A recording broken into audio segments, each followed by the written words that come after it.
Questions? Mayor, the IRB report, I don't know if you read the entire thing, but the first couple of pages kind of sum up the pretty harsh criticism of the police department's, particularly police leadership, handling of the incident, both internally and externally, and raises serious questions about the department's credibility. What do you do to help restore the public's credibility in this agency?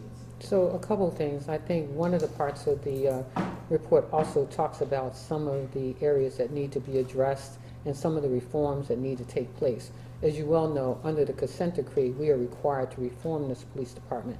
And there, in the report, it mentions to the police department some reform that they should put in place. You know, I believe that this is from the top to the bottom, that we've got to do a thorough, and that's what the consent decree calls for us to do, to really look inside of this police department that has had challenges for decades. I'm sure we all can admit to that. And when you go back and you read the 163-page report, it's not just about 2 or 3 years ago or 4 or 5 years ago. This was a 10-year look back. And so we've got some real issues in the police department, and I know that as we look to who shall eventually run this department, it will be about leadership reform and bringing in people who understand that this police department needs to be reformed from top to bottom. Can you accept the finding of self-inflicted? Well, let me just say this. You know, first of all, you know, my condolences are still with the family. Her father was lost, her husband was lost, and an avenger. You know, these are conclusions that were drawn by a report, and I think you all are going to hear more about that report. I'm also looking forward to hearing from the review committee as well, you know, because I think there needs to be a thorough understanding of their own findings, and so until I get a complete understanding of their findings, I, like you, I've read the report. I'm going to read the report again. I've read the recommendations. I agree with many of the recommendations that have been suggested to the police department. Are you considering an overhaul of the department entirely? I know there have been talks about just, you know, Camden, New Jersey did it, just taking... Camden, New Jersey has like 40, 50, I mean, they have nowhere near the number of police officers that we have and nowhere near the population that we have. So this is not Camden, New Jersey. But there is a need for reform in this police department. That's what the consent decree said in its 163-page report. And I think leadership knows that, and I think that whoever comes in to lead the department will have the full authority to bring in whatever is needed to bring about the change that this police department needs. Can you expand upon which recommendations you say you agree with? No, I'm saying that there are recommendations. Again, I will thoroughly read the report, not just once, but at least twice. But it talks about the investigative part, you know, in terms of what detectives should be doing, the kind of reform that should take place. So, were you aware at the time, in November and December, prior to the firing of Kevin Davis, were you aware of the internal conflict that was going on in the department about not sharing of information? absolutely not. Absolutely. Was his handling of the Souter case a factor in his termination? No. I can tell you that for me it was really about where we were with the numbers. I mean, I had not gotten all the information, as you well know, as it relates to the Souter case. And in fact, all of the findings were not even made available until almost January. Madam Mayor, did the police commissioner lie to you about the Souter investigation? I didn't have that many conversations about the Souter investigation. You know, the police department has a responsibility to do that investigation. I believe that when Darryl D'Souza came on board as the commissioner, he thought that it was necessary to have an outside independent review, and I agreed with him. On Wednesday night when John Souter was shot, there was that press conference, of course, where the commissioner says, okay, there's a man in a black leather jacket. I mean, you were there with him. I mean, he was telling you this, he was telling the whole city this. Right, and that's what the report says. Inaccurate. Right, and that's what the report says, and the report reveals that there were some inaccuracies that was shared with me and shared with the public. And no one from the department came to you to express frustration? People in the department have said they came and expressed frustration. Absolutely not. Absolutely not. Absolutely not. I mean, there have been multiple mistakes, 6 mistakes since 2011, stating that they needed to update their incident. In what year?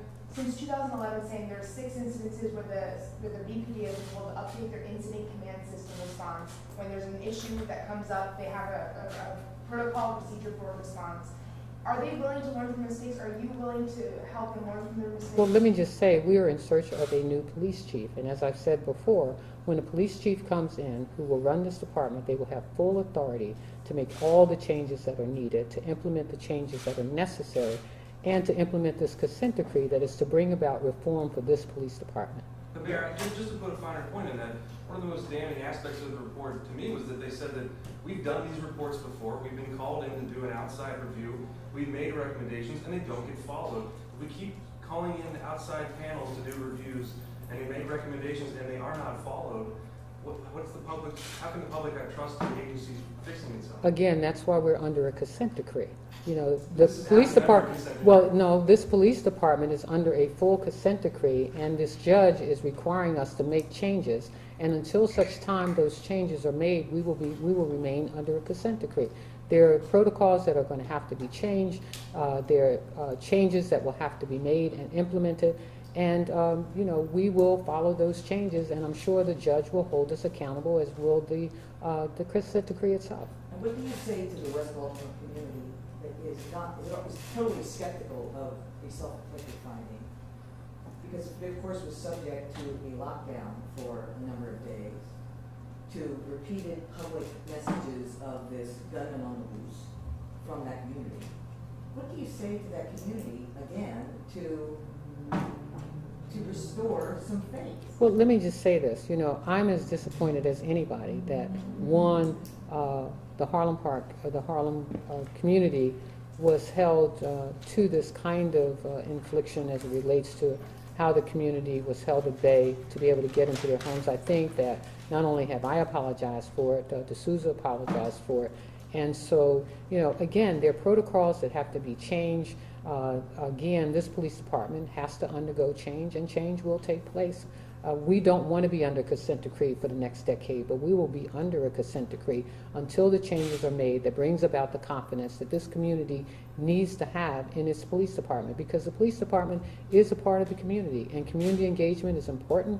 How we interact with the community is important. How we treat people in our communities are important, and we will make sure that when we bring about the changes that the consent decree requires, that the community will be satisfied because they're overseeing this as well. Knowing what you know now, do you regret the funeral, the way that was handled? It was a hero's funeral and with public road closings and a vast PR campaign surrounding it?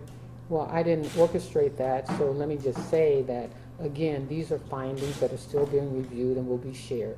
So you don't feel at any point that you were misled by anyone on the police department? I think we all, well, according to this report, we've all been misled. But do you feel misled? Having read the report, there's information in the report that I did not get. Absolutely. Can we just be clear, you've read the report, but you're not willing to say that you accept the finding that Detective Civic killed himself at this point? I said I read the report. I'm waiting to hear from the independent reviewers, because like everyone else, I want to completely understand everything that has been provided for us in that report. So no. And I'll share that with you. How much harder do these findings make attracting top talent to be the next commissioner? Well, we got over 40 applications and people still calling and wanting to be the police commissioner. So yeah, I don't think that these findings will hurt our search for a police commissioner at all. Do these findings maybe take a little bit of trust away from hiring Gary Tuggle as the next commissioner? Gary Tuggle had nothing to do with this. He wasn't even here. He wasn't, I mean, he's been in the police department for a few years now. No, he has not. He has not. Gary Tuggle worked for the DEA for 20 years. He's only been back here since after D'Souza. Thank you, everybody. Thank you.